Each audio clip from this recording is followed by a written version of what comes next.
Kata beliau fasal. Ya, pasal ini beliau akan bahas tentang menikahkan budak laki-laki maupun budak perempuan. Ada 6 pembahasan yang kita garis bawahi. Ya, yang pertama hak tuan budak untuk menikahkan seluruh budak perempuannya dan budak laki-lakinya masih kecil. Nah, kata beliau rahimahullah walis sayyidi, dan bagi si sayyid, si tuan, tazwiju imaihi kullihinna. Boleh dia menikahkan seluruh budak perempuannya. Ya. Yang kecil, yang besar, yang yang gadis maupun yang janda, yang muslim, yang muslimah maupun yang kafirah, boleh dia bebaskan, boleh dia nikahkan seluruh budak perempuannya. Sebab memang ya semuanya dibawa apa? Dibawa kepemilikannya. Dibawa kepemilikannya. Maka dia boleh untuk membebaskannya. Dan ini dari hal yang tidak ada silang pendapat. Kemudian kata beliau wa abidihi sigar. Ya. Dan boleh dia menikahkan budak-budaknya yang masih kecil. Bighairi idnihim. Ya, tanpa izin mereka.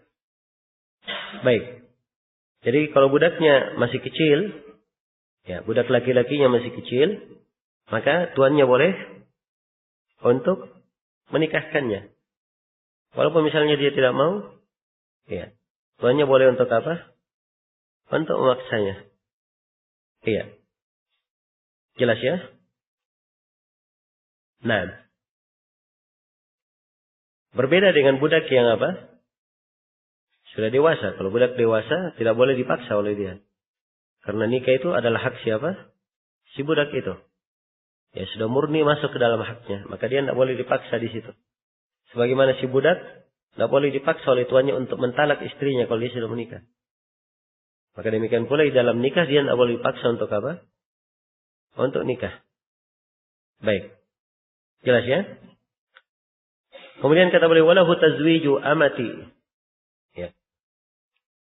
Walahu tazwiju amati muwalliyatihi bi'idni sayyidatiha. Ya. Dan boleh dia menikahkan budak perempuan milik maulanya, milik muwalliyahnya, maksudnya pakai itu milik anak perempuannya. Ya. Jadi anak perempuan orang tersebut punya budak. Ya, maka si laki-laki ini boleh menikahkan budak perempuan milik anaknya, milik anak perempuannya. Tapi itu harus dengan izin siapa? Izin tuannya. Si anak perempuan itu harus dengan izin tuannya. Baik. Nah, kenapa? Kenapa bukan si budak perempuan, si anak perempuan sendiri yang menikahkan? Hah? Sebab perempuan tidak boleh apa? Tidak boleh menikahkan. Ya, karena itu dia serahkan kepada ayahnya. Atau siapa yang diserahkan kepadanya, diperwakilkan. Ya, karena itu disyaratkan izin dari pemiliknya. Si pemilik budak perempuan itu apabila pemiliknya perempuan. Baik. Kemudian kata beliau wala yamliku ijbara abdihil kabir ala nikah. Ya. Dan dia tidak boleh memaksa budaknya yang dewasa untuk menikah. Ya. Tidak boleh dipaksa. Kalau budaknya dewasa, jelas ya. Dia sudah mukallaf. Ya, seperti yang saya sebutkan tadi. Sebagaimana dia tidak dipaksa untuk di dalam mentalak, demikian pula dia tidak boleh dipaksa dalam apa? Di dalam nikah. Nah, baik yang kedua tentang menikahi budak milik anak perempuan. Ini bukan menikahi ya, diperbaiki itu menikahkan. Salah tulis ya. Tentang menikahkan budak milik anak perempuan. Yang ketiga sudah kita bahas juga. Ketidakbolehan untuk memaksa budak laki-laki dewasa untuk menikah. Kemudian yang keempat, kata penulis. Yang keempat berkaitan dengan kewajiban bagi budak untuk menikah dengan seizin tuannya. Kata beliau, wa ayyuma abdin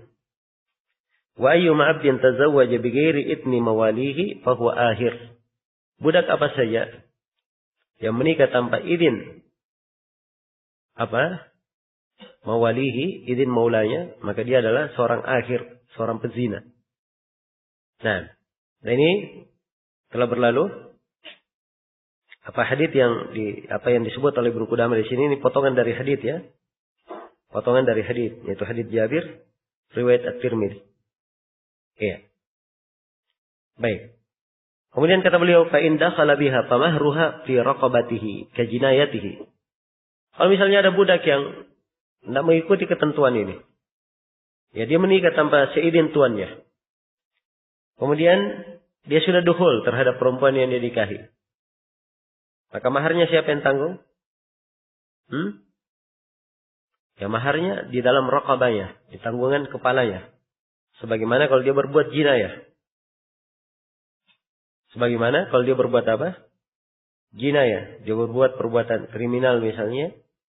Ya, dia rugikan, dia hilangkan anggota tubuh orang atau dia patahkan. Maka dia menanggung hal tersebut. Jelas ya? Kalau ada maharnya dia menanggungnya. Bukan kembali kepada tuannya. Illa ayyafdiyahu sayyiduhu biaqal min qimatihi awil mahar. Kecuali kalau tuannya ya menebusnya dengan hal yang lebih sedikit dari harga budak itu atau dengan mahar itu. Ya. Baik. Jadi di sini ketika seorang sudah masuk duhul, ya maka ini artinya dia sudah terjadi pernikahan itu secara sempurna dan dia rasakan manfaat nikah tersebut. Maka mahar pun menjadi wajib. Ya, mahar pun menjadi wajib. Dan ini berkaitan dengan raqabah si budak. Berkaitan dengan lehernya sendiri. Ya, sebagaimana si budak kalau dia berbuat jinayah, berbuat kriminal, maka dijual budak itu untuk membayar apa? Untuk membayar jinayahnya. Maka demikian pula di dalam hal ini. Ya. Dia membayar dari dirinya sendiri. Dia dijual untuk membayar maharnya. Kecuali kalau si tuannya dia membayar. Ya. Dia membayar. Atau dia lihat misalnya harga si budak itu lebih banyak daripada jumlah mahar. Maka tuannya bayar maharnya. Ya. Jelas ya? Baik. Kemudian kata beliau, rahimahullah, wa man nakaha amatan. Ini pembahasan berikutnya. Iya. Wa man nakaha amatan ala annaha khurrah. Falahu faskhun nikah wala mahra alaihi imfasah qabla ad-dukhul biha. Siapa yang menikahi seorang budak? Iya. Dan dia sangka bahwa budak ini adalah apa? Adalah bebas. Dia sangka dia perempuan bebas. Ternyata budak. Summa alim. Kemudian dia mengetahui. Maka si suami yang telah nikah ini boleh mempasakh nikahnya, membatalkan. Wala mahar alaihi. Dan di sini tidak ada kewajiban mahar terhadapnya. Kapan? Kenapa tidak ada kewajiban mahar terhadapnya kapan? Infasakha qabla ad-dukhul biha. Kalau dipasakh sebelum apa? Sebelum dukhul. Iya.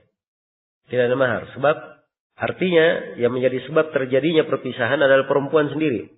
Itu kaidahnya ya di dalam masalah mahar itu siapa yang menanggung? Ya. Jadi kalau perempuannya belum dukhul, ya.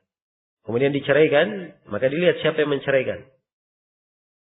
Ya, atau dilihat apa sebab dia diceraikan. Kalau sebabnya berasal dari si perempuan sendiri, maka tidak ada mahar bagi perempuan itu. Sama seperti di sini. Ya. Yang menjadi sebab dia sekarang diceraikan adalah dia sendiri. Ya. Dia hanya seorang budak mengaku apa? Mengaku bebas. Ya. Maka ketika diceraikan sebelum dukhul tidak ada mahar baginya. Jelas ya? Wa in asabaha, ya, kalau dia sudah menyentuhnya, maksudnya sudah menggaulinya, falaha mahruha, maka dia berhak mendapatkan maharnya. Ya. Sebab siapa dari perempuan yang sudah dihalalkan kemaluannya, maka dia berhak untuk mendapatkan maharnya. Wa in auladaha fawaladuhu hurrun. Kalau ternyata dia bebas, dia melahirkan, dari belakang hubungan tersebut dia melahirkan, maka anaknya adalah apa? Bebas. Sebab si suami menikahinya, dia sangka bahwa perempuan ini apa? Bebas. Dia tidak tahu itu budak. Ya, kecuali kalau dia tahu bahwa perempuan ini budak orang, dia nikahi, maka si anak perempuan tentunya adalah milik siapa? Milik tuan dari budak perempuan itu ya kan? Sudah berlalu bersama kita pembahasannya. Tapi kalau dia tidak tahu bahwa ini budak perempuan, ya ternyata dia sangka bahwa itu adalah perempuan bebas dia nikahi, ya. Jadi kalau dia lahir setelah itu anak, maka anaknya dianggap bebas, tidak dianggap budak. Baik, kalau anaknya dianggap bebas, ya. Sekarang dia berada bersama ibunya di kepemilikan tuannya. Apa yang dia lakukan? Wa yafdihi biqimatihi. Maka si ayah ini, si orang ini tadi yang menikah dengan perempuan yang dia sangka bebas, dia membayar, yang menebus qimah harga dari anaknya yang lahir tersebut. Nah, iya. Kemudian kata beliau, yarji'u fi magharima ala man gharrahu. Dan dia kembali. Ya. Dia kembali pada kerugiannya. Ya, kerugian yang dia bayar dari mahar. Kerugian yang dia bayar dari apa? Dari harga anak yang lahir. Ya, dia kembali kepada orang yang menipunya. Jadi sekarang dia menikahi. Dianggap itu misalnya seorang yang bebas. Kok bisa seperti itu terjadi? Jelas ya? Kalau misalnya terjadi hal tersebut, dia nikahi seorang perempuan, ternyata budak, tapi mengakunya bebas, dan ini ada yang menipu, maka yang menanggung seluruh kerugian adalah siapa? Yang menipu itu. Sebab dia menjadi sebab di dalam hal tersebut. Kemudian kata Ibnu Qudamah, wa yufarriqu bainahuma illam yakun mimman yajuzu lahu nikahul ima. Ya. Dan dipisahkan antara keduanya. Dipisahkan antara keduanya. Ya.